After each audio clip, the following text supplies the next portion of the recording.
चलिए आगे बढ़ते हैं। जैसा मैंने आप सबसे कहा कि पाकिस्तान के अंदर फिलहाल हालात इलेक्शन के बाद से स्थिर नहीं है, लेकिन उस बीच में जब कंपैरिजन की बात हो तो थोड़ा सा कंपैरिजन कर ही लिया जाए। 21 के स्टेट्स को ध्यान में रखा जाए तो पाकिस्तान की जनसंख्या लगभग 24 करोड़ है, जो कि हमारे उत्तर प्रदेश के लगभग आसपास है। वहीं भारत की जनसंख्या 140 करोड़ है। इन दोनों की जनसंख्या में लगभग 6.5 गुना का अंतर दिखाई दे रहा है। ऐसी स्थिति में 6 गुना के आसपास की जनसंख्या और उसके बाद अगर जीडीपी का कंपैरिजन हो जाए तो आंकड़े कुछ इस प्रकार के हैं कि पाकिस्तान की जीडीपी है 340 बिलियन डॉलर की और भारत की जीडीपी है 4.11 ट्रिलियन डॉलर की। यानी कि भारत वर्सेस पाकिस्तान की जीडीपी का अंदर अगर अंतर देखा जाए तो यह लगभग 12 गुना का अंतर है। अगर जनसंख्या के हिसाब से अगर आपके दिमाग में तथ्य निकल कर आए कि हमारी जनसंख्या इनसे कितनी टाइम्स है तो लगभग 6 पॉइंट कुछ है, और अगर हम जीडीपी की बात करें तो हमारी जीडीपी इनसे लगभग 12 टाइम्स ज्यादा है। तो इसका मतलब हम एनी हाउ अगर कोई किसी प्रकार से यह दिमाग के भ्रम में जी रहा हो हमारी जनसंख्या ज्यादा है तो जीडीपी ज्यादा हुई, मैं पहले ही इसलिए सेशन शुरू होने से पहले ही कंफर्म कर देता हूं कि हमारी जनसंख्या के हिसाब से भी हम इनसे जबरदस्त आगे हैं। ठीक है साहब, जीडीपी के आंकड़े आपके सामने 340 बिलियन डॉलर के आईएमएफ के हिसाब से फोरकास्टेड वीडियो के अंदर आप ये वैल्यू देख रहे हैं। दुनिया में 46वें नंबर की पाकिस्तानी जीडीपी है। आपको इतना सा तथ्य पता हो कि इससे कुछ ही पीछे उत्तर प्रदेश की जीडीपी है। 300 बिलियन डॉलर से ऊपर की उत्तर प्रदेश की भी जीडीपी है। ये 340 बिलियन डॉलर की पॉपुलेशन लेकर की जीडीपी लेकर चल रहे हैं। 300 बिलियन डॉलर के आसपास उत्तर प्रदेश की जीडीपी भी स्टैंड करती है। इसका मतलब ये हुआ कि इनकी जीडीपी के हाल हम अपने आप में कंपैरेटिव तरीके से समझ सकते हैं। चलिए थोड़ा आगे बढ़ते हैं। हाल ही में पाकिस्तान के अंदर आपको मैंने पहले भी सेशन के दौरान बताया था, 10 दिन पहले एक सेशन किया था जिसमें यह बताया था कि पाकिस्तान के अंदर इलेक्शन हुए हैं। इलेक्शन के बाद से जिस दिन इलेक्शन हुए उनके यहां लेट नाइट तक ही पीएम अनाउंस हो जाना चाहिए था, लेकिन आप तब से देखकर आज तक 8 तारीख के बाद सोचिए, 8 तारीख को इलेक्शन हुए, 8 की रात्रि 9 की सुबह इलेक्शन रिजल्ट्स आ जाने चाहिए थे, अब तक सरकार बन जानी चाहिए थी। मुझे लग रहा है कि मैंने जो प्रिडिक्शन दिया था वो सही दिशा में आगे बढ़ता जा रहा है। मैं केवल इलेक्शन के दूसरे दिन ही आपके सामने ये न्यूज कर दिया था। जब ये न्यूज निकलकर नहीं आई थी तब पाकिस्तानी लोग इस कयास में जी रहे थे, पता नहीं पाकिस्तान में नवाज शरीफ की सरकार बनेगी कि इमरान खान की। मैं उस समय आपको बोल दिया था कि यहां के हालात बिल्कुल उलट हैं। यहां पर संभवतः आने वाले समय में सेना ही अपना शासन करेगी। ये मेरा प्रिडिक्शन वीडियो है और मैं इंतजार में हूं कि ये कब सही सत्य होगा। ठीक है ना, क्योंकि 10 दिन बीत चुके हैं, अभी तक इनके यहां पीएम नहीं बन पाया है। 10 दिन बीत चुके हैं, पाकिस्तान का प्राइम मिनिस्टर डिसाइड नहीं हुआ है। मैंने एक बार सेशन किया था जब यह तय हुआ था कि पाकिस्तान के अंदर नवाज शरीफ के भाई शहबाज शरीफ को पीएम बनाएंगे, बिलावल भुट्टो के जो पिताजी हैं जरदारी उनको राष्ट्रपति बना करके स्थिति को नॉर्मलाइज करेंगे। फिर से इनके बीच मामला बिगड़ गया है। अब पीटीआई के उम्मीदवार इमरान खान को पीएम बनता हुआ देखना चाहते हैं। यानी इनके यहां पर पूरी तरह कियोस है। और देखिए, जब भी किसी देश के अंदर स्थिर सरकार ना हो, जब भी किसी देश के अंदर चलाने के लिए संचालक ना हो, आप इस तरह से समझिए, आप में से कुछ लोग इस विषय पर इस तरह की राय भी रख सकते हैं, इसका क्या फर्क पड़ता है सर, अगर पाकिस्तान के अंदर सरकार नहीं भी है तो क्या फर्क पड़ता है। आप केवल इसको इस तरह से समझ लीजिए कि देश का मुखिया अगर नहीं है, देश को दिशा देने वाले लोग नहीं हैं, बिना ड्राइवर की अगर गाड़ी चल रही है, कोई व्हीकल को रन कर रहा है, ट्रेन बिना पायलट के चल रही है, किस प्रकार से आप विचार कीजिएगा कि वो सही दिशा में जाएगी और सही गति पकड़ेगी। इलेक्शन होने से 2 महीने पहले ही इन्होंने लगभग अक्टूबर नवंबर के महीने में ही पाकिस्तान में केयर टेकर पीएम बिठा दिया था कि साहब अब हम इलेक्शन मोड में जा रहे हैं। फरवरी खत्म होने को है, लगभग 6 महीने पूरे होने को है। पाकिस्तान अनाथ स्थिति में आगे बढ़ रहा है। जनता के नाम पर फैसले केयर टेकर पीएम ले रहा है, जिसकी कोई जिम्मेदारी तय नहीं की गई है। वो पूरी तरह बाउंड नहीं है, यानी कि उसको उठा करके फटा भी दोगे तो किसी तरह से कोई विद्रोह नहीं होने वाला है।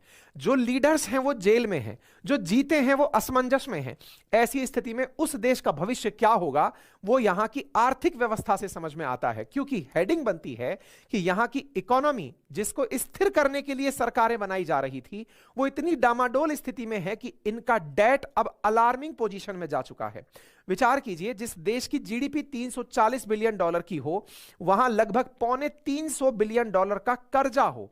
जिसके पास खर्चा चलाने के लिए $8 बिलियन का ही फॉरेक्स बचा हुआ हो, ऐसी स्थिति में कौन लीडर बनेगा जो इसे इस स्थिति से बाहर निकाला जाएगा? यानी जितनी जीडीपी है उसका लगभग मतलब पौना हिस्सा कर्जे के रूप में उनके ऊपर चल रहा हो। ऐसी स्थिति में पाकिस्तान की डेट प्रोफाइल बड़ी ही अलार्मिंग सिचुएशन पर है। पाकिस्तान को बचाने के लिए अमेरिकी प्रयास, इमरान खान की सरकार को हटाकर शहबाज शरीफ का बनाने की सरकार का जो प्रयास है वो उस प्रकार से यहां पर चल रहा है कि अब यह रस्साकसी का हिस्सा बन चुका है। पाकिस्तान को एक तरफ अमेरिका, दूसरी तरफ चीन जिस प्रकार से खींच रहे थे, इसको बनाते हुए कठपुतली, इसको इतना इलास्टिक कर दिए हैं कि इसको जो आ रहा है ढपली की तरह से बजा के चला जा रहा है। यानी पाकिस्तान का कोई स्टैंड निकल कर नहीं आ रहा है। कियोस की स्थिति आप विचार कीजिए कि Pakistan debt unsustainable, headed towards inevitable default, ऐसा रिपोर्ट्स में कहा जा रहा है। 21 घंटे पहले की रिपोर्ट है। इस रिपोर्ट को समझने के लिए ही एक न्यूज ब्रेक होती है जो अपने आप में आपको यह समझा पाएगी कि पाकिस्तान के हालात कैसे हैं। खबर यह है कि भारत की एक कंपनी जिसका नाम है टाटा, जो कि ग्रुप ऑफ कंपनीज है, जिसकी लगभग 25 से अधिक कंपनी शेयर मार्केट में लिस्टेड है, इसका मतलब पब्लिक शेयर होल्डिंग है, जनता के साथ जिनका स्वामित्व है, उसकी कुल वैल्यूएशन पाकिस्तान की टोटल जीडीपी से ऊपर निकल चुकी है। जीडीपी के हिसाब से, भारत वैल्यूएशन के हिसाब से, मार्केट कैपिटलाइजेशन के हिसाब से टाटा $350 बिलियन की वैल्यू क्रॉस कर गया है।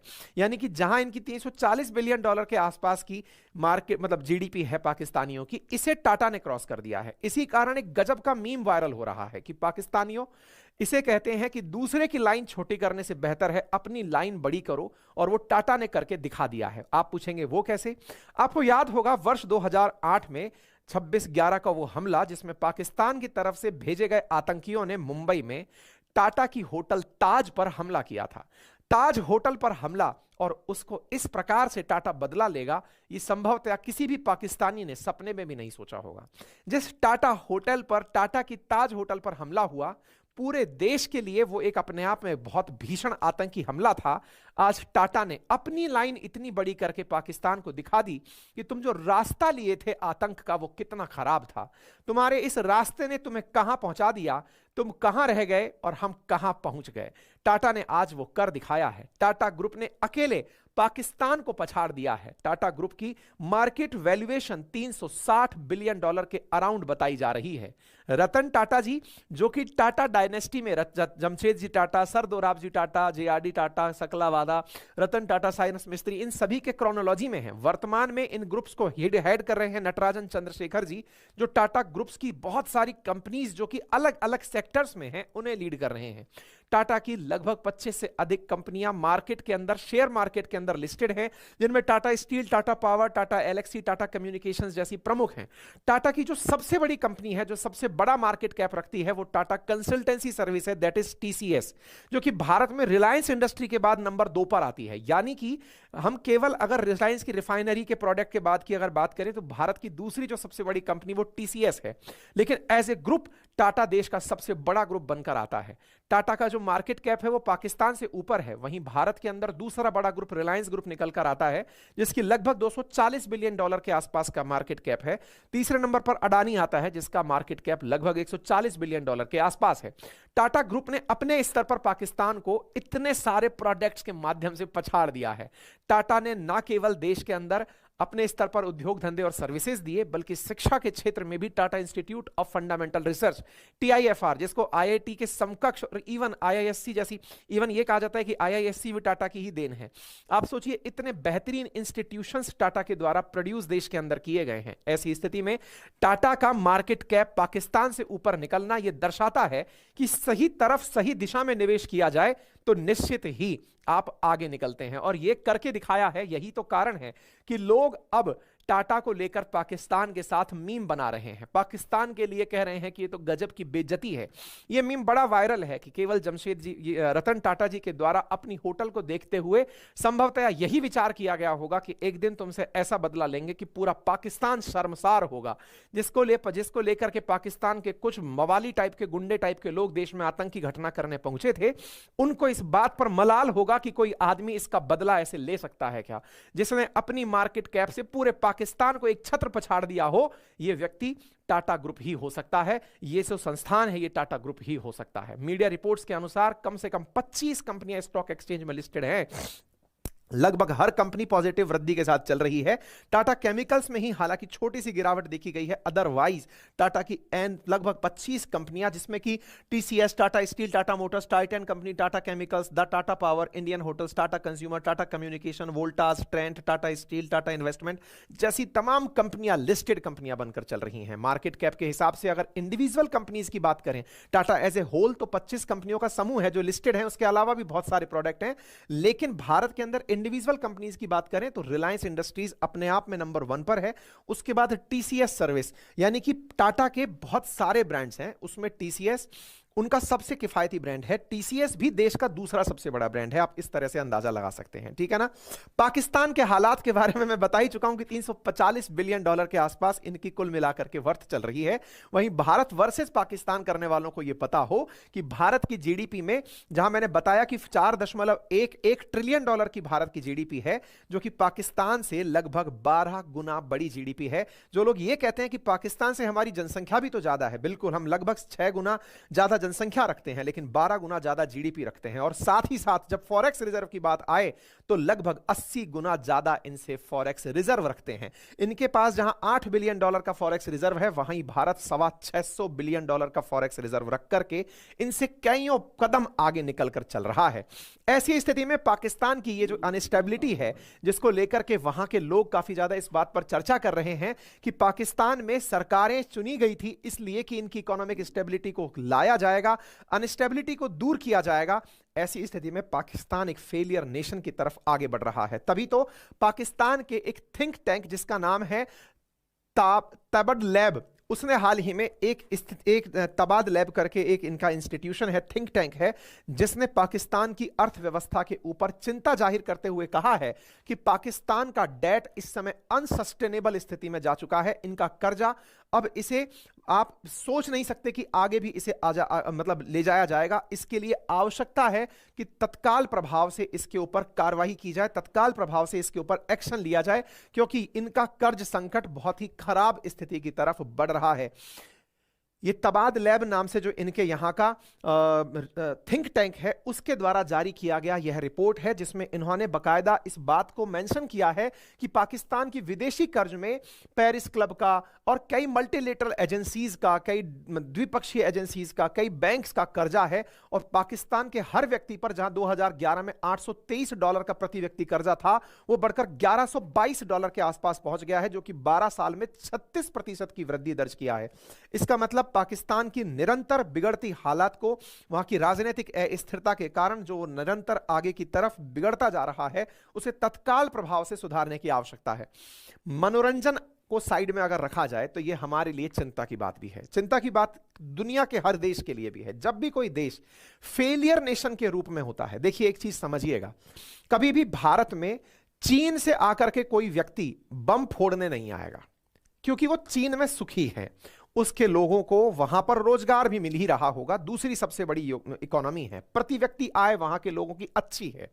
भले ही हम चीन के साथ में बॉर्डर इश्यूज रखते हो, भले ही चीन के साथ में हमारी नहीं बनती हो, हम एक दूसरे के साथ में एकदम कट्टर दुश्मन हो, लेकिन दुश्मनी भी किसी अच्छे व्यक्ति के साथ होती है तो आपको ग्रोथ करने का मोटिवेशन मिलता है। वहीं पाकिस्तान के साथ अगर हम बात करें, चूंकि चीन हमसे बड़ी इकोनॉमी है, वहां की प्रति व्यक्ति आय हमसे ऊपर है, उनके यहां का डेवलपमेंट इंडेक्स हमसे अच्छा है, ऐसी स्थिति में वहां पर किसी भी प्रकार से तरक्की होना हमारे लिए सकारात्मक है, क्योंकि हमें उनसे एक रेफरेंस मिलता है कि हमें आगे बढ़ना है। लेकिन पाकिस्तान को, जो ऑलरेडी गड्ढे में गिर चुका है, उससे कोई कंपटीशन हमें नहीं मिल रहा है, और केवल मनोरंजन।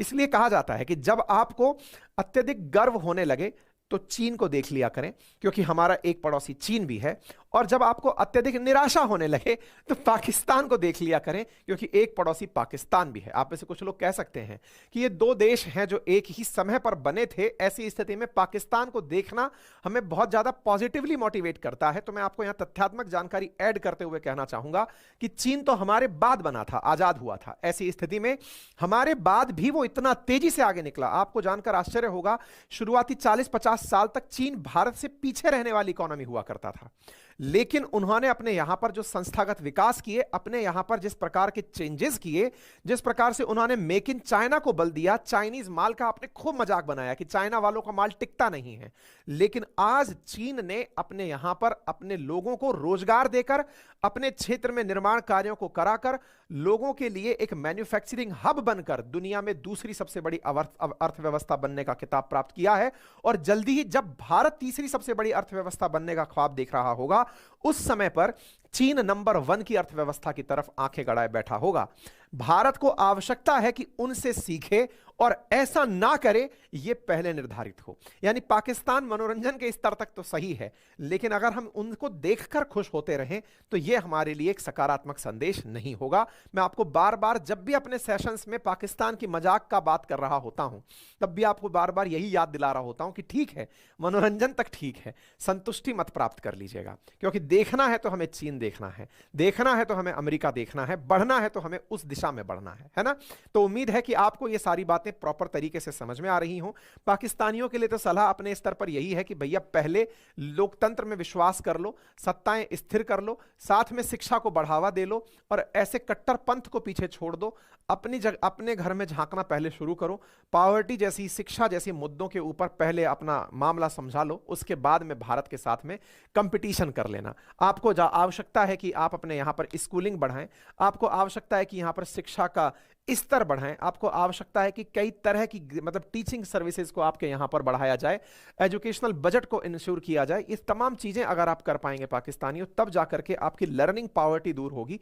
और लर्निंग से ही आज जिस प्रकार से भारत सॉफ्टवेयर के लिए एक दुनिया की सॉफ्ट पावर बनकर खड़ा हुआ है, संभवतया आप हमारे नजदीक आ पाएंगे। और हम आपको चाहते हैं, क्योंकि अल्टीमेटली आप हमारे ही हो। अंत के तंत में हम तो यही चाहेंगे कि सब आप लोगों को भी एक छत्र, एक ही दिशा में अखंड भारत के ध्वज के नीचे रखा जाए।